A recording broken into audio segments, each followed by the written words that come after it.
જય શ્રી કૃષ્ણ મિત્રો. તારીખ 3 ઓગસ્ટ 2026 અને સોમવારના રોજ અષાઢ મહિનાના વદ પક્ષની પંચમીની તિથિ છે. આ દિવસે લોહાણા જ્ઞાતિમાં નાગપંચમી કે ગોગા પંચમી તરીકેની ઉજવણી થાય છે. આ પાંચમ સોમવારે આવતી હોવાથી આ નાગપંચમીનું મહત્વ ખૂબ જ વધે છે. દરેક સમાજમાં પોતાના તિથિ તહેવારોનું આમ તો અલગ અલગ મહત્વ હોય છે. તેવી જ રીતે લોહાણા સમાજમાં પણ અષાઢ માસના વદ પક્ષમાં લોહાણા સમાજની બહેનો પોતાના ઘર પરિવારની રક્ષા અને સુખાકારી અને બાળકોના લાંબા આયુષ્ય માટે નાગ દેવતાનું વ્રત કરે છે. કુળની રક્ષા સંતાનોના સ્વાસ્થ્ય માટે પણ નાગ દેવતાની પૂજા કરી આશીર્વાદની પ્રાપ્તિ કરે છે. જેથી ઘરનું પવિત્ર સ્થાન કે જ્યાં પિતૃઓનો વાસ હોય છે તે સ્થાન એટલે કે ઘરનું પાણીયારેથી કંકુથી નાગલાનું ચિત્ર દોરી અથવા તો રાફડાથી પવિત્ર માટી લાવી તેમાંથી નાગ દેવતાની મૂર્તિ બનાવીને તેની સ્થાપના કરવામાં આવે છે. નાગ દેવતાને અબીલ, ગુલાલ, કંકુ, ચોખા, ફૂલ, રૂના નાગલા, કુલેર તથા ઠંડા ભોજનનું નિવેદ ધરાવી પૂજા કરવામાં આવે છે અને પ્રસાદ ધરાવવામાં આવે છે. ત્યારબાદ શ્રીફળ વધેરી નાગ દેવતાને દૂધ અર્પણ થાય છે. આ દિવસે નાગ દેવતાને ઠંડા ભોજનનું નૈવેદ્ય ધરાવી વ્રત કરનાર બહેનો ઠંડુ ભોજન લે છે અને એકટાણું કરે છે. આખો દિવસ ગેસ કે ચૂલો સળગાવવામાં નથી આવતો. ઘઉંનો લોટ, ગોળ અને ઘીમાંથી બનેલ કુલેર અથવા તો લાડુ બનાવી અને ઠંડુ નિવેદ નાગ દેવતાને ધરવામાં આવે છે.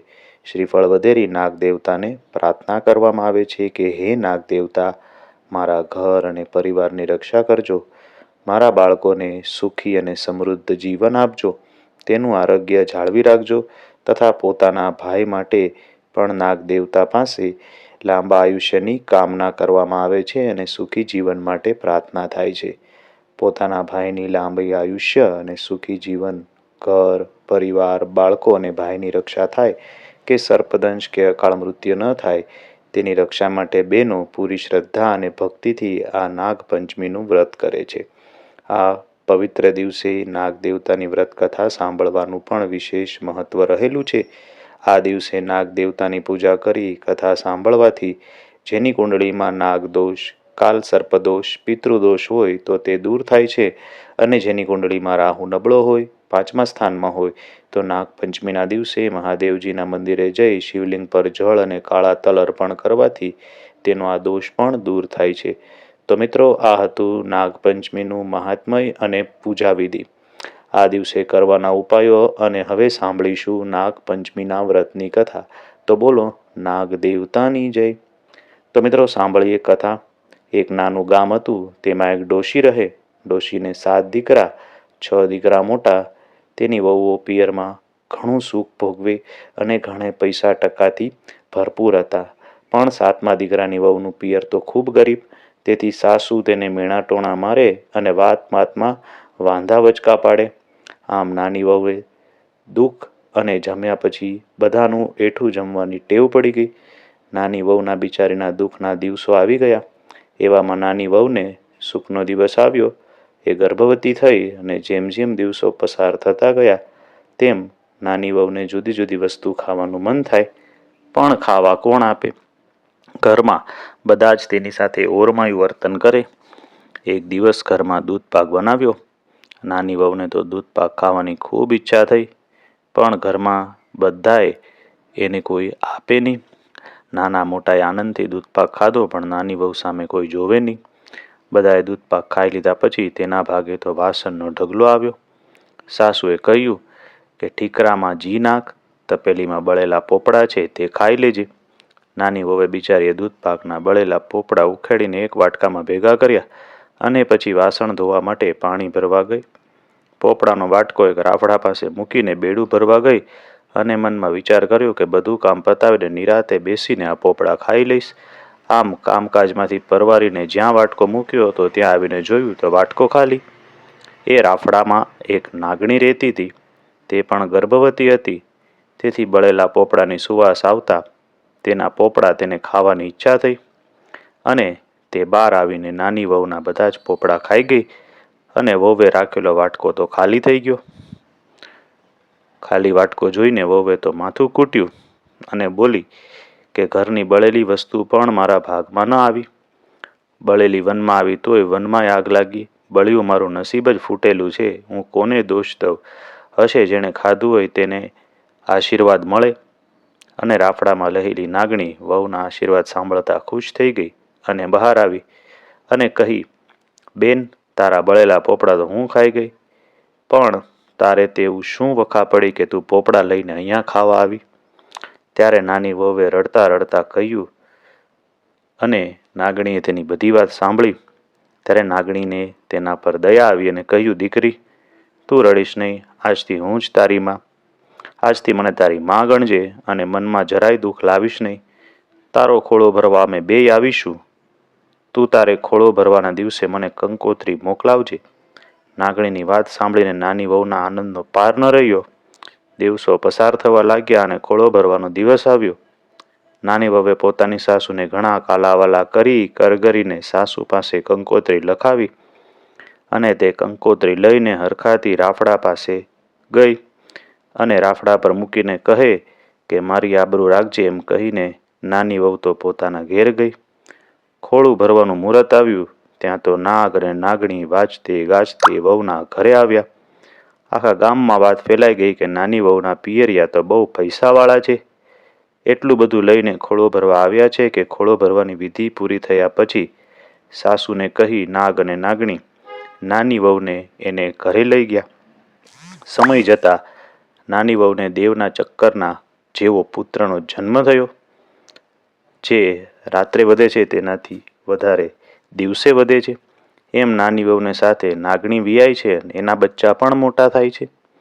દરરોજ દૂધ ગરમ કરીને બાજુમાં ઘંટડી મૂકે છે. નાની વહુને નાગણી કહે છે કે અમે ચારો ચરવા જઈએ છીએ. દૂધ ઠંડુ થાય એટલે આ ઘંટડી વગાડજે. ઘંટડીનો અવાજ સાંભળી તારા ભાઈઓ નાગના બચ્ચા દૂધ પીવા આવશે. આમ દરરોજ નાની વહુ ઘંટડી વગાડે છે અને નાગણીના બચ્ચા દૂધ પીવા આવે છે. એક દિવસ નાગ નાગણી ચારો ચરવા ગયા છે. દૂધ હજી ગરમ છે. નાની વહુ કંઈક કામમાં છે. નાની વહુનો દીકરો બાખોડિયા ભેર ચાલતા શીખી ગયો છે. બાખોડિયા ચાલતા ચાલતા પેલી ઘંટડી પાસે રમકડું સમજીને જાય છે ને તેના હાથે ઘંટડી વગાડે છે. નાગણીના બચ્ચાને એમ કે દૂધ ઠરી ગયું હશે. તે તો વાસણમાં મોઢું નાખે છે અને તેનું મોઢું દાજી જાય છે.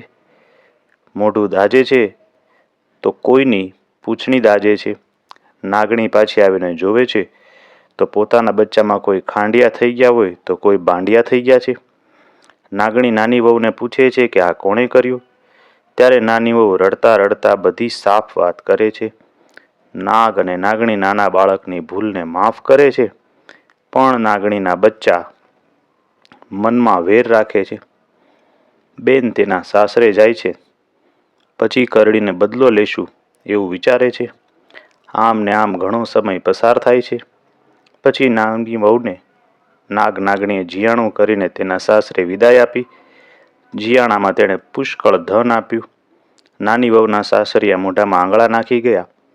એવામાં એક દિવસ નાની વહુ પાણી ભરવા ગઈ. નાગણીના બચ્ચા આવે છે. નાની વહુની સાસુને પૂછે છે કે બેન ક્યાં ગઈ છે? સાસુ કહે છે કે તમારી બેન પાણી ભરવા ગઈ છે. નાગના બચ્ચા ઘરમાં બેઠા છે અને નાની વહુ પાણી ભરીને આવે છે અને પાણીયારામાં જ તે બચ્ચા સંતાઈને બેસી જાય છે અને વિચાર કરે છે બેન પાણીયારામાં બેડું મૂકવા આવશે એટલે આપણે તેને દંશ દઈશું. નાની વહુ પાણીયારામાં બેડું મૂકવા જાય છે ત્યાં જ તેને ઠેસ વાગે છે અને તરત જ તેના મોઢામાંથી સરી પડે છે કે ખમ્મા મારા બાંડિયા બાંડિયા વીરને. આ સાંભળીને પેલા બંને નાગના બચ્ચાઓને થાય છે કે બિચારી બેન આપણા માટે કેટલી દુઃખી છે, હવે આપણાથી તેને કરડાય નહીં. તેઓ ત્યાંથી ચૂપચાપ ચાલ્યા જાય છે અને તેઓ વેર ભૂલી જાય છે. સાસરામાં નાની વહુ બહુ માનીતી થઈ ગઈ છે, તેથી જેઠાણીઓ વગર લાકડે બળવા લાગે છે. એક દિવસ નાની વહુના છોકરાએ જેઠાણીના દૂધની તાંસડી ઢોળી નાખી અને જેઠાણીએ ચણકો કર્યો કે તું તો મોટા ઘરની છો, તારી માને કહે કે વાડે ભેંસ બંધાવે. નાની વહુ રડતી રડતી રાફડા પાસે ગઈ. નાગણને મેણાની વાત કરી તો નાગણી બીજે દિવસે 140 દૂધની ભેંસો મોકલી. શ્યામાએ જરાય રોષ રાખ્યા વગર અડધી ભેંસો જેઠાણીને આપી દીધી. હૃદયની વિશાળતા જોઈ જેઠાણીના હૃદયનું પણ પરિવર્તન થયું અને નાની વહુ તો ઘરમાં સૌની માનીતી બની ગઈ. હે નાગ દેવતા, હે નાગમાતા, જેવા તમે નાની વહુને ફળ્યા તેવું જ તમારું આ વ્રત કરનાર, કથા વાંચનાર, કથા સાંભળનાર, કથા કહેનાર સૌને ફળજો, સૌની મનોકામના પૂર્ણ કરજો. જય નાગ દેવતા. તો મિત્રો, આ હતી નાગપંચમી વ્રતનું મહાત્મ્ય અને વ્રતની કથા. આપણા હિન્દુ ધર્મમાં નાગને કાળનું રૂપ કહેવાય. આ કાળની પૂજા કરવા માટે આ વ્રત કરવામાં આવે છે. ભગવાન શિવના ગળામાં જે નાગ છે તે વાસુકી નાગ છે. નાગપંચમીના દિવસે વાસુકી નાગ, શેષ નાગ અને તક્ષક નાગની પણ પૂજા થાય છે. પરંપરામાં શાસ્ત્રોએ કહ્યું છે કે નાગપંચમીના દિવસે નાગ દેવતાની પૂજા કરી આ દિવસે જો નાગ દેવતાના કોઈને દર્શન થાય તો એ વ્યક્તિના ભાગ્યના દરવાજા ખુલી જાય છે અને તેને અપાર ધનની પ્રાપ્તિ થાય છે. વ્યક્તિની કુંડળીમાં કાલ્પ સર્પદોષ, નાગદોષ હોય તો નાગપંચમીના દિવસે નાગચંદ્રેશ્વર મહાદેવના દર્શન કરી પૂજા કરવી જોઈએ. જે નાગચંદ્રેશ્વર મહાદેવનું એકમાત્ર મંદિર ઉજ્જૈનમાં છે. શ્રાવણ વદ પંચમીના દિવસે આ મંદિર ખુલે છે અને આ વર્ષ દરમિયાન આજે એક જ દિવસે નાગપંચમીને દિવસે તેની પૂજા આરાધના થાય છે. કહેવાય છે કે કોઈ પણ પૂર્ણિમા સર્પદોષ, કાલ્પ સર્પદોષ હોય તો એકમાત્ર નાગપંચમીના દિવસે આ મંદિરે જઈ નાગચંદ્રેશ્વર ભગવાનના દર્શન કરવાથી કાલ્પ સર્પદોષ આદિ નષ્ટ થાય છે અને શુભ ફળની પ્રાપ્તિ થાય છે. આપણા હિન્દુ ધર્મમાં વર્ષોથી નાગ દેવતાની પૂજાની પરંપરા છે. નાગ દેવતા એ શિવના આભૂષણ છે અને ભગવાન શિવ પણ શેષ શૈયા પર બિરાજમાન છે. આ પવિત્ર અષાઢ તથા શ્રાવણ માસની પંચમીના દિવસે નાગ દેવતાની પૂજા કરી તલવટ, કુલર, શ્રીફળ, મીઠું દૂધ ધરાવી વાર્તા સાંભળવાથી આધ્યાત્મિક શક્તિ, અપાર ધન ધાન્ય અને સુખ સમૃદ્ધિમાં વધારો થાય છે. તો મિત્રો, સુંદર નાગપંચમી વ્રતની વિધિ, તેનું મહાત્મ્ય, કથા વાર્તા તમે પૂરી શ્રદ્ધાથી અંત સુધી સાંભળી. જે સંભળાવી એ તમને જરૂર ગમી હશે તો વિડીયોને લાઇક કરી કોમેન્ટમાં જય નાગ દેવતા, જય ગોગા મહારાજ, જય ભોળાનાથ જરૂર લખજો. ચેનલમાં નવા છો તો ચેનલને સબસ્ક્રાઈબ કરજો અને બેલ આઇકનને પ્રેસ કરી દેજો જેથી નવા વિડીયોની નોટિફિકેશન તમને મળતી રહે. તો ફરી મળીશું આવી નવી જ ધાર્મિક માહિતી, નવી ધાર્મિક કથા સાથે. ત્યાં સુધી આપ સૌને મારા જય શ્રી કૃષ્ણ, જય ભોળાનાથ, જય નાગ દેવતા.